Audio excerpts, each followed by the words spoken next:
त्या दिवशी संध्याकाळची वेळ होती. 5:30 वाजून गेले होते. मी सगळे असलेले वर्ग बंद करत होतो. एका कॉलेजवर मी शिपाई म्हणून कामाला जात होतो. त्यामुळे कॉलेज सुटलं की वर्ग बंद करण्याची जबाबदारी माझ्याकडे असे. सगळे वर्ग बंद करून मी स्टाफ रूममध्ये गेलो तर एक पूजा मॅडम होत्या. कॉलेज सुटूनही त्यांचं काम त्या करत होत्या. मी गेलो आणि त्या मला म्हणाल्या, "दीपक, असं कर, आज मला थोडासा उशीर झाला आहे. माझं थोडंसं काम आहे, त्यामुळे थोडा वेळ लागेल. मग तू सगळं बंद कर." मी म्हटलं, "बरं, ठीक आहे. गेट लावू नको. मी अजून इथेच आहे." त्या हॉलमध्ये बसल्या होत्या. थोड्या वेळानं मी परत स्टाफ रूममध्ये गेलो तर खूप उशीर झाला होता. त्या म्हणाल्या, "बापरे, खूप उशीर झाला. मला तू सोडायला चल ना घरी." मी नकार देऊ शकलो नाही. मी त्यांना घरी सोडायला गेलो. तेव्हा त्यांच्या घरी कोणीच नव्हतं. त्यांनी मला घरात यायला सांगितलं आणि मी त्यांच्या घरात गेलो. त्यावेळी मला वाटलं होतं की पूजा मॅडम खूप शांत आणि संस्कारी आहेत. पण त्यांनी दाखवलेली माया आणि विश्वास यामुळं पुढं आमच्यात एक खास नातं निर्माण झालं. त्या दिवसापासून पूजा मॅडम रोज माझ्याकडून माया आणि सहवासाची अपेक्षा करू लागल्या. तो प्रवास म्हणजे नुसती शारीरिक ओढ नव्हती, तर एकमेकांच्या जवळकीतून मिळणारं समाधान आणि भावनिक बंध होतं. तेच आता मी तुम्हाला सांगणार आहे. त्यासाठी व्हिडिओ पूर्ण नक्की बघा आणि चॅनलवर नवीन असाल तर आता सबस्क्राईब करा. माझं नाव दीपक आहे. मी 29 वर्षाचा तरुण. माझं लग्न अजून झालेलं नव्हतं. आमच्याच गावात एक मोठं कॉलेज होतं आणि मला योग्य ती नोकरी मिळत नव्हती. एका ओळखीच्या सरांनी मला विनंती करून तिथे क्लर्क म्हणून कामाला लावलं. पगार खूपच कमी होता, अगदी 8,000 रुपये. पण काम तसं फार नव्हतं. मी दिसायला देखणा आहे, गोरापान, अंगाने धष्टपुष्ट, वागणंही चांगलं आहे.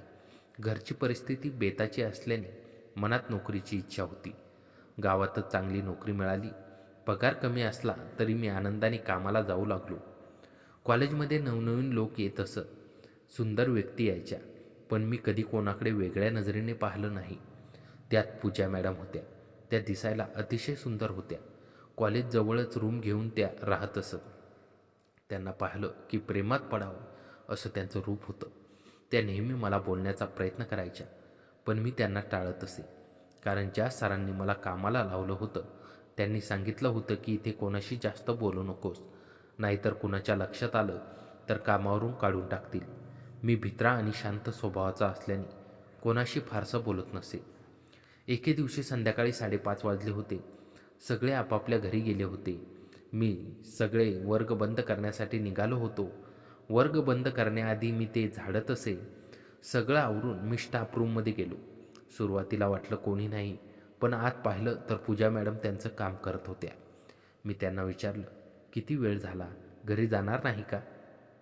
तेव्हा त्या म्हणाल्या, "हो, जायचं आहे, पण थोडंसं काम उरलं. लवकर आटपते." मी म्हटलं, "बरं, पटकन आटपा. खूप वेळ होतोय." त्या म्हणाल्या, "थोड्याच वेळात होईल. तू गेट बंद करू नकोस." मी बाहेर थांबलो. 10-15 मिनिटात काम संपेल असं वाटलं, पण खूप उशीर झाला. बाहेर अंधार पडू लागला होता. हिवाळ्यात लवकर अंधार येतो. मोबाईल पाहून मला कंटाळा आला होता. शेवटी मी त्यांच्याकडे गेलो आणि म्हटलं, "मॅडम, संध्याकाळ झाली." त्या म्हणाल्या, "हो का? कामाच्या नादात समजलंच नाही." त्या बाहेर आल्या. मी रूम बंद केली. त्या म्हणाल्या, "बाई, खूप उशीर झाला. अंधार पडला. आता कसं जाईन घरी? इथून घर लांब आहे."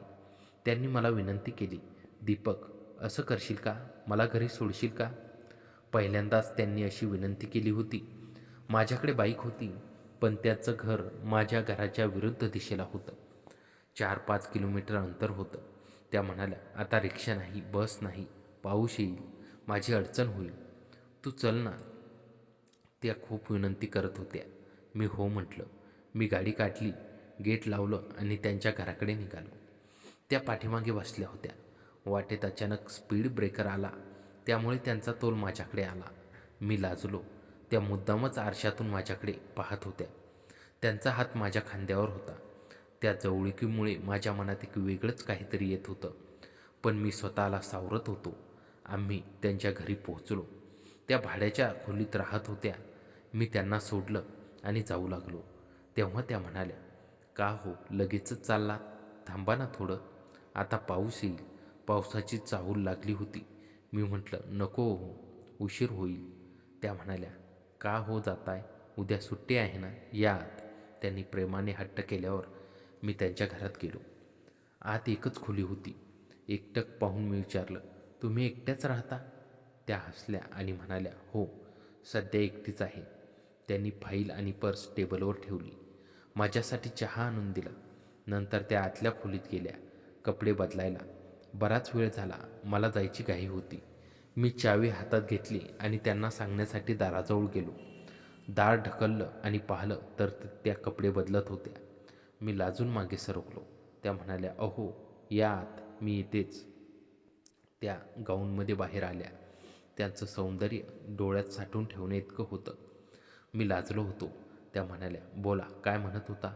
मी सावरत म्हटलं, मॅडम तुम्ही इतक्या सुंदर आहात, कॉलेजमध्ये पोरं काही बोलतात का? त्या हसल्या आणि म्हणाल्या, छे छे, असं काही नाही. मी म्हटलं, सर तर तुमचं नाव काढतातच. तुम्ही खूप तरुण आणि सुंदर आहात. त्या म्हणाल्या, स्तुती ऐकून छान वाटलं, पण तुम्हाला आश्चर्य का वाटतं? मी म्हटलं, तुम्हाला माझ्यासोबत वेळ घालवायला आवडेल का?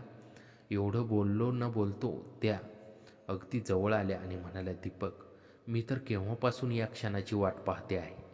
तुम्ही मला खूप दिवसांपासून आवडता, पण तुम्ही माझ्याकडे पाहतच नव्हते. मी चकित झालो. त्यांच्या बोलण्यातला प्रामाणिकपणा जाणवला. त्यांच्या डोळ्यात माया आणि एक हुरहुर होती. त्या म्हणाल्या, आता कशाची वाट बघता? इथे कोणीच नाही. त्यांनी हळूच दार बंद केलं आणि कडी लावली. आता मला समजवले की त्यांना खरोखर माझी जवळीक हवी होती, पण ती केवळ शारीरिक नव्हती, त्यात मनापासूनची ओढ होती. मी त्यांच्याजवळ गेलो. त्यांनी माझा हात हातात घेतला. आम्ही एकमेकांकडे पाहत होतो. त्या म्हणाल्या, तुम्हाला सांगू, तुमच्यासारख्या तरुण माझ्याशी मैत्री करतोय याचा मला खूप आनंद आहे. पहिल्या दिवसापासून मी तुमच्यावर नजर ठेवून होते. त्यांचं बोलणं ऐकून मी भारावलो. मी त्यांना मिठीत घेतलं. त्या क्षणी दोघांच्याही मनात प्रेम आणि ओलावा होता. आम्ही आतल्या खोलीत गेलो. तिथे पलंगावर बसलो. एकमेकांजवळ बसून मनसोक्त गप्पा मारल्या. त्यांचे अनुभव, त्यांची स्वप्न, त्यांच्या एकटेपणाची व्यथा, सगळं काही त्यांनी मला सांगितलं. त्या म्हणाल्या, दीपक, खरं सांगू, आजपर्यंत खूप जणांसोबत वेळ घालवला, पण तुमच्यासारखं समाधान कधीच मिळालं नाही. तुमच्यात वेगळंच काहीतरी आहे. त्या बोलत असताना त्यांच्या डोळ्यात पाणी आलं होतं. मी त्यांना धीर दिला. त्या रात्री आम्ही एकमेकांसाठी होतो. एकमेकांच्या सहवासात हरवून गेलो होतो. त्या रात्री मी घरी जाण्याचा विचार केला, पण त्यांनी हट्ट केला की रात्री थांबा. मी घरी फोन लावून सांगितलं की मी मित्राकडे आहे. त्या रात्री आम्ही फक्त बोलत होतो, एकमेकांना समजून घेत होतो. आमच्यातला शारीरिक स्पर्श नव्हता, तर मनांचा मिलाप होता. त्या म्हणाल्या, तुमच्यासोबत एवढा वेळ घालून मन हलकं झालं. मी त्यांच्या डोळ्यात पाहिलं आणि मला जाणवलं की त्या फक्त एकटेपणातून बाहेर येऊ इच्छित होत्या. आम्ही उशिरापर्यंत जागून गप्पा मारल्या. त्या माझ्यासाठी चहा केला त्यांनी. मी त्यांच्यासाठी गाणं म्हटलं. तो क्षण आमच्यासाठी कायम लक्षात राहिला. सकाळी उठलो तेव्हा त्यांनी पुन्हा एकदा आभार मानले आणि म्हणाले, दीपक, तुम्ही माझ्या आयुष्यात आलात यासाठी मी ऋणी आहे. त्या दिवसापासून आमची मैत्री दृढ झाली. कॉलेजमध्ये आम्ही एकमेकांकडे बघत असे, पण कोणाला कळू द्यायचं नव्हतं. पूजा मॅडम आणि फक्त मॅडम राहिल्या नव्हत्या, त्या माझ्या जिवलग मैत्रिणी झाल्या होत्या. त्यांचा सहवास म्हणजे माझ्यासाठी एक सुखद अनुभव होता. आम्ही एकमेकांच्या सुखदुःखात सहभागी होऊ लागलो. हा सगळा प्रवास मला शिकून गेला की खरं नातं म्हणजे फक्त शारीरिक नसतं, तर त्याही पलीकडे खूप काही असतं. त्या रात्रीनंतर आमच्या नात्यात एक वेगळाच बंध निर्माण झालं. पूजा मॅडम आता माझ्यासाठी फक्त मॅडम राहिल्या नव्हत्या, त्या माझ्या पूजा बनल्या होत्या. कॉलेजमध्ये मात्र आम्ही पूर्वीसारखंच वागायचो. कोणाला किंचितही संशय येऊ नये याची काळजी आम्ही घ्यायचो. एके दिवशी दुपारची वेळ होती. मी कॅन्टीनमध्ये चहा पीत बसलो होतो. अचानक पूजा तिथे आल्या आणि सरसकट माझ्या टेबलाजवळ येऊन बसल्या. मी चमकलो. इतक्या दिवसांच्या सवयीप्रमाणे आम्ही कधीच कॉलेजमध्ये एकत्र बसलो नव्हतो. मी हळूच म्हटलं, मॅडम, इथे कोणी पाहिलं तर? त्या हसल्या आणि म्हणाल्या, दीपक, घाबरू नकोस, मला तुझ्याशी बोलायचं आहे. आज संध्याकाळी माझ्याकडे येशील? खूप दिवस झाले तू आलास नाहीस. त्याच्या डोळ्यात तीच माया होती, पण त्यात एक हुरहुर होती. खरंच त्या रात्रीनंतर मी त्यांच्याकडे गेलोच नव्हतो. कॉलेजमध्ये रोज भेट होत असे, पण एकटं भेटायला मी जात नव्हतो. कारण माझ्या मनात एक विचार यायचा, हे नातं योग्य आहे की अयोग्य. मी एक सामान्य शिपाई, त्या कॉलेजच्या मॅडम, समाज काय म्हणेल. पण त्या क्षणी पूजाचे डोळे पाहून माझे सगळे विचार कोसळले. मी म्हटलं, हो येईन. संध्याकाळी 6:30च्या सुमारास मी त्यांच्याकडे गेलो. दार उघडताच त्यांनी माझा हात हातात घेतला आणि आत नेलं. आत गेलो तर पाहतो की टेबलवर खास डिनरची तयारी होती. मेणबत्त्या लावल्या होत्या. मी आश्चर्याने पाहिलं तर त्या म्हणाल्या, आज माझ्या आयुष्यातला खास दिवस आहे दीपक, मला वाटतं तुझ्यासोबत सेलिब्रेट करावं. मी विचारलं, काय खास दिवस. त्या माझ्याजवळ बसल्या आणि म्हणाल्या, आज मला ही खोली मिळून नेमकं 1 वर्ष पूर्ण झालं आणि या एका वर्षातला सगळ्यात सुंदर क्षण म्हणजे तू माझ्या आयुष्यात आलास. मी एकटी होते, खूप एकटी. नवरा नाही, मुलं नाहीत, फक्त एकटेपणा होता. पण तू आलास तेव्हापासून मला वाटतं की कोणीतरी माझा आहे. त्यांच्या डोळ्यात पाणी होतं. मी त्यांचा हात हातात घेतला आणि म्हटलं, पूजा तू फक्त एकटी नाही आहेस, मी आहे तुझ्यासोबत. त्या माझ्याकडे पाहत राहिल्या. मी त्यांच्या डोळ्यात पाहिलं आणि मला जाणवलं की या स्त्रीच्या मनात माझ्यासाठी खरोखर प्रेम आहे. ते फक्त शारीरिक आकर्षण नव्हतं, तर खूप खोलवरचं नातं होतं. आम्ही जेवण केलं. जेवताना त्या सारख्या मला जेवू घालत होत्या. मी म्हटलं, मी मोठा आहे, स्वतः जेवून घेईन. तर त्या म्हणाल्या, हो पण मला तुला जेवू घालायला खूप आवडतं. तू असं समज की मी तुझी आई आहे. मी हसलो. पण त्या क्षणी मला जाणवलं की या नात्यात अनेक रूपं आहेत. कधी त्या मैत्रिणीसारख्या वाटतात, तर कधी प्रेयसीसारख्या, तर कधी आईसारखी काळजी घेतात. जेवण झाल्यावर आम्ही बाल्कनीत उभे होतो. रात्र शांत होती. आकाशात चांदणं पसरलं होतं. त्या माझ्या खांद्यावर डोकं टेकून उभ्या होत्या. मी म्हटलं, पूजा एक विचारू. त्या क्षणभर म्हणाल्या, विचार. मी म्हटलं, तू इतकी सुंदर आहेस, तरुण आहेस, तुझं लग्न झालं नाही किंवा म्हणजे तू एकटीच का आहेस. थोडा वेळ शांतता होती. मला वाटलं कदाचित मी खूप जिव्हाळ्याचं विचारलं. पण त्या मला हळूच बोलू लागल्या, दीपक माझं लग्न झालं होतं खूप वर्षापूर्वी, पण तो नातं फार काळ टिकलं नाही. नवरा दुसऱ्या बाईसोबत पळून गेला. तेव्हापासून मी एकटीच आहे. पुरुषावर विश्वास ठेवायचं सोडून दिलं होतं. पण तू आलास तेव्हा वाटलं की अजूनही काही चांगलं आहे या जगात. त्यांचा आवाज भरून आला होता. मी त्यांना जवळ घेतलं. त्या माझ्या उराशी डोकं टेकून रडल्या. मी त्यांच्या पाठीवरून हात फिरवला. तो क्षण माझ्यासाठी खूप भावनिक होता. मला जाणवलं की या स्त्रीच्या मनात किती वेदना आहेत आणि त्या वेदना विसरण्यासाठी, त्या एकटेपणातून बाहेर येण्यासाठी तिला कोणीतरी हवं होतं. त्या रात्री आम्ही खूप गप्पा मारल्या. त्यांचं बालपण, त्यांचं शिक्षण, त्यांची स्वप्न, सगळं काही त्यांनी मला सांगितलं. त्या म्हणाल्या, दीपक तुझ्यासोबत असताना मला काळजी वाटत नाही, तू मला सुरक्षित वाटतोस. मी म्हटलं, पूजा मी नेहमीच तुझ्यासोबत आहे, कायम. त्या रात्री आम्ही फक्त एकमेकांच्या जवळ होतो. फक्त बोलत होतो, हसत होतो, कधी गप्प बसत होतो. पण त्या शांततेतही खूप काही बोललं जात होतं. एकमेकांच्या डोळ्यात पाहूनच सगळं कळत होतं. शारीरिक जवळीक नव्हती, पण त्याहूनही खोलवरची मनाची जवळीक होती. सकाळी उठलो तेव्हा पूजाने माझ्यासाठी नाश्ता केला होता. त्या म्हणाल्या, दीपक हा नाश्ता खास तुझ्यासाठी आहे. मला वाटतं आता रोज तू ये, रोज संध्याकाळी ये, आपण एकत्र वेळ घालू. मी म्हटलं, पण कॉलेजमध्ये कोणी पाहिलं तर. त्या म्हणाल्या, कुणाला कळणार नाही, आपण हळूच. तू येऊन जा, मला तुझी साथ हवी आहे. त्या दिवसापासून मी रोज संध्याकाळी त्यांच्याकडे जाऊ लागलो. कधी अर्धा तास, कधी 1 तास, कधी फक्त चहा पिऊन यायचो, तर कधी बराच वेळ थांबायचो. आम्ही एकमेकांच्या सवयी झालो होतो. त्यांना माझी सवय झाली, मला त्यांची. एके दिवशी संध्याकाळी मी गेलो तर पूजाचा चेहरा उदास होता. मी विचारलं, काय झालं. त्या म्हणाल्या, दीपक आज कॉलेजमध्ये एक सर माझ्याशी चक्क बोलले, मला त्रास द्यायचा प्रयत्न केला. मी त्यांना झुगारून लावलं, पण मनात खूप वाईट वाटलं. माझ्या मनात संताप आला. मी म्हटलं, कोण आहे तो, नाव सांग मला. त्या म्हणाल्या, दीपक शांत हो, तुला काही करायचं नाही, तुझी नोकरी जाईल, मी सांभाळून घेईन. पण त्या रात्री मी ठरवलं की पूजाला कोणी त्रास देऊ शकत नाही. त्या माझ्या आहेत आणि जो कोणी त्यांना त्रास देईल त्याला मी सोडणार नाही. दुसऱ्या दिवशी मी त्या सरांवर नजर ठेवली. ते पूजाच्या मागे फिरत होते. मी त्यांच्याकडे पाहिलं आणि माझ्या नजरेतला राग पाहून ते चमकले. पुढच्या काही दिवसात त्यांनी पूजाला त्रास देणं बंद केलं. पूजाला हे समजलं. एक दिवस त्या म्हणाल्या, दीपक, तू माझ्यासाठी हे केलंस? मला माहीत आहे. तुझ्यामुळेच त्या सरांनी मागे हटलं. मी तुझी ऋणी आहे. मी म्हटलं, पूजा, तू माझी आहेस, मी तुझा आहे. हे ऋण नसतं, हे प्रेम असतं. त्या डोळ्यात पाणी आणून म्हणाल्या, दीपक, खरंच मी खूप भाग्यवान आहे की तू माझ्या आयुष्यात आलास. तू मला परत जगायला शिकवलंस. तो प्रसंग माझ्या मनात कायम कोरला गेला. मला जाणवलं की खरं प्रेम म्हणजे फक्त शारीरिक नसतं, तर एकमेकांच्या सुखदुःखात सहभागी होणं, एकमेकांना संरक्षण देणं, एकमेकांच्या आयुष्यातला एकटेपणा दूर करणं हे असतं. पूजा आणि मी हेच शिकलो होतो. आमचं नातं आता फक्त एक गुप्त भेटीसाठीचं नातं नव्हतं, तर ते एकमेकांच्या आयुष्याचा अविभाज्य भाग बनलं होतं. कॉलेजमध्ये आमचं नातं गुपित राहील याची काळजी आम्ही घेत होतो, पण गुपित फार दिवस लपून राहत नाहीत. एक दिवस अचानक तो स्फोट झाला. तो गुरुवारचा दिवस होता. संध्याकाळी मी नेहमीप्रमाणे पूजाकडे जायला निघालो होतो. गेटजवळ पोचलो तर माझे सर, ज्यांनी मला नोकरीला लावलं होतं, तिथे उभे होते.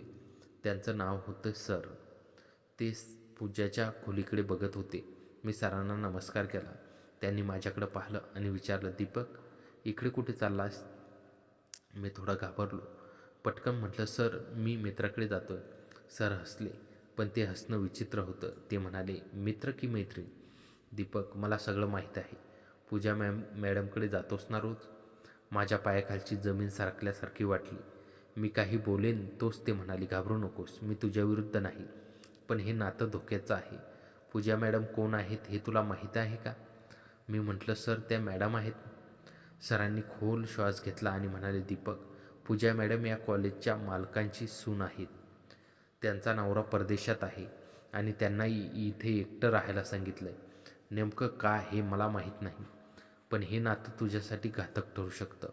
मी स्तब्ध झालो. पूजा मला त्यांच्या नवऱ्याबद्दल कधीच बोलल्या नव्हत्या. हो, त्यांनी सांगितलं होतं की नवरा दुसऱ्या बाईसोबत पळून गेला, पण हे खरं होतं का? माझ्या मनात शंकेचं पाल आलं. त्या रात्री मी पूजाकडे गेलोच नाही. दुसऱ्या दिवशी कॉलेजमध्ये गेलो तर पूजा माझ्याकडे बघत होते. त्यांच्या डोळ्यात प्रश्न होता. मी त्यांना टाळलं. तिसऱ्या दिवशी संध्याकाळी त्या थेट माझ्यासमोर आल्या आणि म्हणाले, दीपक, 2 दिवस का आला नाहीस? मी किती वाट पाहिली. आजूबाजूला कोणी नव्हतं, पण तरीही मी घाबरलो होतो. मी म्हटलं, मॅडम, आपण इथे बोलू शकत नाही. त्या म्हणाल्या, मग चल तिथेच. मी त्यांच्या मागे बाईकडे गेलो. त्या म्हणाल्या, दीपकने मला घरी आपल्याला बोलायचं आहे. आम्ही त्यांच्या घरी गेलो. दार लागताच त्या म्हणाल्या, दीपक, काय झालं सांग मला. मी तुझ्याकडे बघते, तू माझ्याकडे पाहत नाहीस. काय विचार करतोस? मी धीर करून म्हटलं, पूजा, तू मला खरं सांगितलं नाहीस. तुझा नवरा परदेशात आहे हे खरं आहे का? आणि तू कॉलेजच्या मालकांची सून आहेस हे खरं आहे का? पूजाचा चेहरा पडला. त्या खुर्चीत बसल्या आणि बराच वेळ गप्प होत्या. मग हळूच आवाजात म्हणाले, दीपक, मला माहिती होतं की एक दिवस हे सगळं उघडं होईल. हो, मी कॉलेज मालकांची सून आहे. माझा नवरा परदेशात आहे, पण तो परत येणार नाही. त्याचं तिथे दुसरं कुटुंब आहे. मला इकडे एकटं राहायला लावलं आहे, कारण मी त्यांच्यासाठी बोजा आहे. ते मला घटस्फोट देऊ शकत नाही, कारण त्यांची प्रतिष्ठा जाईल. म्हणून मला इथे लपून ठेवलं आहे. त्यांच्या डोळ्यात पाणी होतं. त्या पुढे म्हणाल्या, मी तुला खरं सांगितलं नाही, कारण मी घाबरले होते की तू मला सोडून जाशील. मी एकटी आहे दीपक, खूप एकटी. तू आलास तेव्हा वाटलं की माझं कोणीतरी आहे. तू मला आनंद दिलास, तू विश्वास दिलास, ती साथ दिलीस. कृपया मला सोडून जाऊ नकोस. मी त्यांच्याकडे पाहिलं. या स्त्रीने मला फसवलं नव्हतं, फक्त संपूर्ण सत्य सांगितलं नव्हतं. तिची परिस्थिती किती बिकट होती हे आता मला समजलं. मी त्यांच्याजवळ गेलो, त्यांचा हात हातात घेतला आणि म्हटलं, पूजा, मी तुला सोडणार नाही, पण आता पुढे काय? त्या म्हणाल्या, मला माहीत नाही दीपक, पण एक गोष्ट मला ठाऊक आहे, तुझ्याशिवाय मी जगू शकत नाही. त्या रात्री आम्ही बराच वेळ बोलत बसलो. पूजाने सगळं सत्य उघड केलं. तिचा नवरा आणि तिच्यात प्रेम नव्हतं, ते जबरदस्तीचं लग्न होतं. नवरा परदेशात गेल्यापासून एकदाही फोन केला नव्हता. सासरची मंडळी तिच्याशी चांगली वागत नव्हती, पण तिला दूर ठेवलं होतं. ती खरोखर एकटी होती. मी ठरवलं की आता पळून चालणार नाही. या स्त्रीला माझी गरज आहे. आपण काय करू शकतो याचा विचार करू लागलो, पण नियतीला काही ओरच मंजूर होतं. दुसऱ्याच दिवशी कॉलेजमध्ये गोंधळ उडाला. कोणीतरी आमच्या नात्याबद्दल सगळ्यांना सांगितलं होतं. सगळेजण माझ्याकडे पाहत होते. प्राचार्यांनी मला बोलावून घेतलं. त्यांनी विचारलं, दीपक, हे खरं आहे का? तुझं पूजा मॅडमशी अयोग्य नातं आहे का? मी गप्प होतो. खोटं बोलायचं नव्हतं, पण खरं सांगितलं तर पूजाची अडचण होईल. तेवढ्यात पूजा तिथे आल्या. त्या म्हणाल्या, सर, दीपकवर आरोप करू नका. मीच त्याला भेटायला बोलावलं. मी एकटी होते. मला कोणीतरी हवं होतं. दीपकने मला फक्त मैत्री दिली, माया दिली. त्यात अयोग्य असं काहीच नव्हतं. प्राचार्य गप्प झाले. पूजा मला घेऊन बाहेर आल्या. बाहेर येताच त्या म्हणाल्या, दीपक, आपल्याला हे थांबवावं लागेल. तुझी नोकरी धोक्यात आहे. मी म्हटलं, मला नोकरीची पर्वा नाही. तू आहेस ना माझ्यासोबत? त्या म्हणाल्या, दीपक, मी तुझ्यासोबत आहे, पण आता आपण हे नातं लपवू शकत नाही. समाज आपल्याला मान्य करणार नाही. तू लग्न कर, स्वतःचं आयुष्य सुरू कर. मी तुझ्यासाठी अडथळा बनवू इच्छित नाही. मी त्यांचे हात घट्ट पकडले आणि म्हटलं, पूजा, तू माझं आयुष्य आहेस. तुला सोडून मी कुठेही जाणार नाही. तू मला सांग, आपण काय करू शकतो? त्या माझ्याकडे पाहत राहिला. त्याच्या डोळ्यात प्रेम होतं, पण त्यात वेदनाही होत्या. त्या म्हणाल्या, दीपक, आपण एकत्र पळून जाऊया, दूर कुठेतरी, जिथे कोणी आपल्याला ओळखत नाही. नवीन आयुष्य सुरू करू.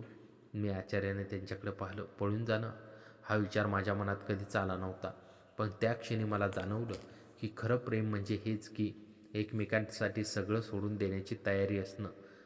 हो, चल, पळून जाऊया आपण कुठेतरी. आणि कसं? त्या म्हणाल्या, उद्या रात्री मी सगळी तयारी करते, तू फक्त ये. त्या रात्री मी घरी गेलो. मनात हजारो विचार होते. आई वडील, नोकरी, गाव, सगळं सोडून जाणं सोपं नव्हतं. पण पूजाचा चेहरा डोळ्यासमोर यायचा. तिचं ते एकटेपण, ती वेदना, तिला माझी गरज होती. दुसऱ्या दिवशी संध्याकाळी मी बाईक घेऊन निघालो. पूजाच्या घरी पोचलो तर ती तयारच होती. एक छोटीशी बॅग घेतली होती. ती म्हणाली, दीपक, तू खात्री आहेस ना? मागे वळून पाहायचं नाही. मी तिचा हात हातात घेतला आणि म्हटलं, हो, मी खात्रीने आहे. तू माझी आहेस, मी तुझा आहे. आपण एकत्र आहोत. आम्ही निघालो. रात्र होती. आकाशात ढग होते. पाऊस येणार होता, पण आम्हाला कशाचीच पर्वा नव्हती. एकमेकांच्या साथीने आम्ही नव्या आयुष्याच्या दिशेने निघालो होतो.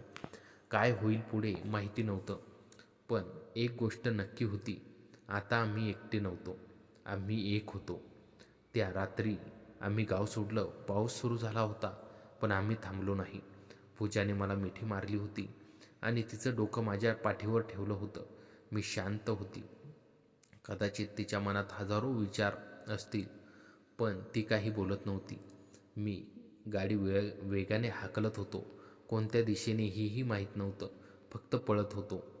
पहाटपर्यंत आम्ही छोट्याशा गावी पोहोचलो. नाशिकच्या जवळचं एक गाव होतं. ते थकलो होतो, भिजलो होतो. एका लॉजवर गाडी थांबवली. पूजाने माझ्याकडे पाहिलं आणि हसली. खूप दिवसांनी तिच्या चेहऱ्यावर हसू पाहिलं. ती म्हणाली, दीपक, आपण पोहोचलो. मी म्हटलं, हो, पण कुठे? ती म्हणाली, कुठेही असो, आपण एकत्र आहोत ना, मग सगळीकडे आपलंच आहे. त्या दिवशी आम्ही लॉजमध्ये राहिलो. दुसऱ्या दिवशी मी एक छोटी खोली शोधली. पूजाकडे काही पैसे होते, माझ्याकडे थोडे होते. नवीन आयुष्य सुरू करण्यास एवढं पुरेसं होतं. सुरुवातीचे दिवस खूप कठीण होते. मला नोकरी शोधायची होती. पूजा म्हणाली, मी पण काम करेन. माझ्याकडे BEd आहे, मी शिकू शकते. पण नवीन गावात ओळख नसताना नोकरी मिळवणं सोपं नव्हतं. मी एका हॉटेलमध्ये कामाला सुरुवात केली. रात्री उशिरापर्यंत काम करायचो. पूजा घरी एकटी असायची, पण ती कधी तक्रार करायची नाही. उलट ती म्हणायची, तू मेहनत करतो आहेस ना, मग मीही करेन. एके दिवशी संध्याकाळी मी कामावरून घरी आलो तर पूजा खुश होती. ती म्हणाली, दीपक, मला ट्युशन मिळाले. जवळच्या शाळेत एका मुलीला शिकवायचं आहे. मी तिला जवळ घेतलं. तिच्या डोळ्यात आनंद होता. ती म्हणाली, आता आपण दोघं मिळून आयुष्य सावरू. हळूहळू आमचं आयुष्य सुरळीत होऊ लागलं. पूजाचं ट्युशन चालू होतं. माझी हॉटेलमध्ये नोकरी सुरू होती. पगार कमी होता, पण आम्ही दोघे मिळून खर्च भागवत होतो. एकमेकांसाठी छोटे छोटे सरप्राईज करायचो. कधी पूजा माझ्या आवडीचा चहा बनवायची, तर कधी मी तिच्यासाठी फुलं आणायचो. एके दिवशी रात्री जेवताना पूजाने विचारलं, दीपक, तुला कधी वाटतं का की आपण चूक केली? तुझं घर, तुझी नोकरी, तुझं गाव सोडून आलास. मी तिच्याकडे पाहिलं. तिच्या डोळ्यात असुरक्षितता होती. मी तिचा हात हातात घेतला आणि म्हटलं, पूजा, मी आयुष्यात पहिल्यांदा असं काहीतरी केलंय जे माझ्या मनाने सांगितलंय. तुझ्यासोबत असल्याने मला पूर्ण वाटतंय. हेच माझं घर आहे. तू आहेस तिथं. तिच्या डोळ्यात पाणी आलं. ती म्हणाली, दीपक, तू मला खरा प्रेम काय असतं हे शिकवलंस. मी आयुष्यभर फक्त दुःख पाहिली होती, पण तुझ्यामुळं कळलं की आनंद कसा असतो. त्या रात्री आम्ही खूप वेळ बोलत बसलो. भविष्याची स्वप्न रंगत होतो. आपलं स्वतःचं घर, मूल, एक छानसं आयुष्य, अशा कितीतरी गोष्टी. 1 महिना उलटून गेला. आमचं आयुष्य स्थिरावलं होतं. पण एक दिवस अचानक पूजा उदास दिसली. मी विचारलं तर ती म्हणाली, दीपक, आज मला एक स्त्री भेटली. ती म्हणाली की मी तुझी आई व्हायला लायक आहे. तुझ्यापेक्षा मी खूप मोठी आहे. लोक काय म्हणतील? मी तिला समजावलं, पूजा, वय फक्त एक आकडा आहे. आपल्या प्रेमाला वयाचं बंधन नाही. मी तुझ्यावर प्रेम करतो तुझ्या आत्म्यासाठी, तुझ्या स्वभावासाठी, बाकी कशासाठी नाही. ती माझ्याकडे पाहत राहिली. तिच्या डोळ्यात समाधान होतं. पुढच्या काही दिवसात एक चांगली बातमी आली. जवळच्या एका शाळेत पूजाची निवड झाली, शिक्षिका म्हणून. तिला खूप आनंद झाला. ती म्हणाली, दीपक, माझं स्वप्न होतं शिक्षिका व्हायचं. तू पूर्ण केलंस ते. मी म्हटलं, मी नाही, तुझी मेहनत आहेस, तूच केलंस. आता दोघांचं आयुष्य चांगलं सुरू होतं. सकाळी पूजा शाळेत जायची, मी हॉटेलमध्ये. संध्याकाळी एकत्र यायचो. कधी बाजारात फिरायचो, कधी घरी बसून गप्पा मारायचो.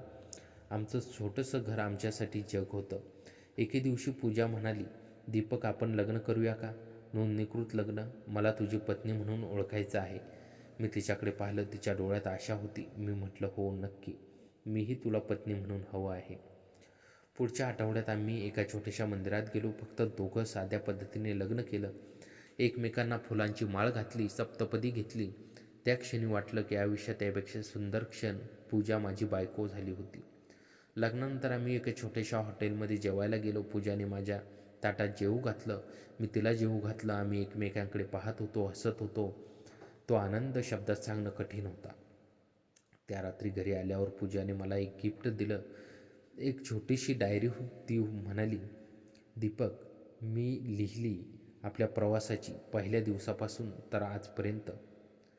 मी डायरी उघडून पाहिली. तिने प्रत्येक दिवस लिहिला होता. मी तिला भेटलेली ती संध्याकाळ, पहिली रात्र, पळून जाण्याचा निर्णय, नवीन गावातले दिवस, सगळं शेवटच्या पानावर लिहिलं होतं. दीपक, तू माझं आयुष्य आहेस. तुझ्यामुळे मी पुन्हा जगायला शिकले. प्रत्येक जन्मी तूच हवास. मी डोळे मिटून तिला जवळ घेतलं. माझ्या उराशी डोकं टेकून शांत होती. त्या रात्री आम्ही एकमेकांसाठी होतो. शब्द नव्हते, फक्त भावना होत्या. एकमेकांच्या सहवासात हरवून गेलो होतो. आता आमचं आयुष्य स्थिरावलं होतं. पूजा शाळेत शिकवायची, मी हॉटेलमध्ये काम करायचो. पगार जास्त नव्हता, पण आम्ही आनंदी होतो. एकमेकांसाठी जगत होतो. भूतकाळातल्या वेदना हळूहळू विसरत होतो. नवीन स्वप्न पाहत होतो. एके दिवशी संध्याकाळी घरी आलो तर पूजा आनंदात होती. ती म्हणाली, दीपक, आज मी एक शाळेत मुलगी मला म्हणाली, मॅडम, तुम्ही खूप छान दिसता. मला तुमच्यासारखं व्हायचं. तिचं बोलणं ऐकून मला खूप बरं वाटलं. मी म्हटलं, कारण तू खरोखर छान आहेस. तुझ्यात प्रेम आहे, माया आहे, समर्पण आहे. मुलं ते जाणतात. ती लाजली आणि म्हणाली, थांब, मी तुझ्यासाठी काहीतरी खास बनवले. तिने माझ्या आवडीची पोळी भाजी केली होती. जेवताना ती माझ्याकडे पाहत होती. मी म्हटलं, काय बघतेस? ती म्हणाली, तुला बघते, माझा नवरा, माझं जग. त्या रात्री आम्ही बाल्कनीत उभे होतो. रात्र शांत होती. चांदणं पसरलं होतं. पूजाने माझा हात हातात घेतला आणि म्हणाली, दीपक, एक विचारू? मी म्हटलं, विचार. ती म्हणाली, तुला कधी वाटतं का आपण लग्न केलं ते बरोबर नव्हतं? समाज मान्य करणार नाही, लोक काय म्हणतील? मी तिच्याकडे पाहिलं. तिच्या डोळ्यात शंका नव्हती, फक्त प्रेम होतं. मी म्हटलं, पूजा, मी तुला एक गोष्ट सांगतो. प्रेम म्हणजे समाजासाठी नसतं, ते 2 लोकांसाठी असतं. आपण एकमेकांसाठी आहोत, हेच पुरेसं आहे. लोक काय म्हणतील याची मला पर्वा नाही. मी माझ्याकडे पाहत राहिली. मग ती म्हणाली, दीपक, तुझ्यासारखा नवरा मिळाला म्हणून मी धन्य झाली. आम्ही एकमेकांना जवळ घेतलं. तो क्षण थांबवावा असं वाटलं, पण आयुष्य पुढे सरकत होतं आणि पुढे काय होणार होतं याची आम्हाला कल्पनासुद्धा नव्हती. तर मित्रांनो, कथा कशी वाटली कमेंटमध्ये नक्की कळवा आणि चॅनलवर नवीन असाल तर आता सबस्क्राईब करा.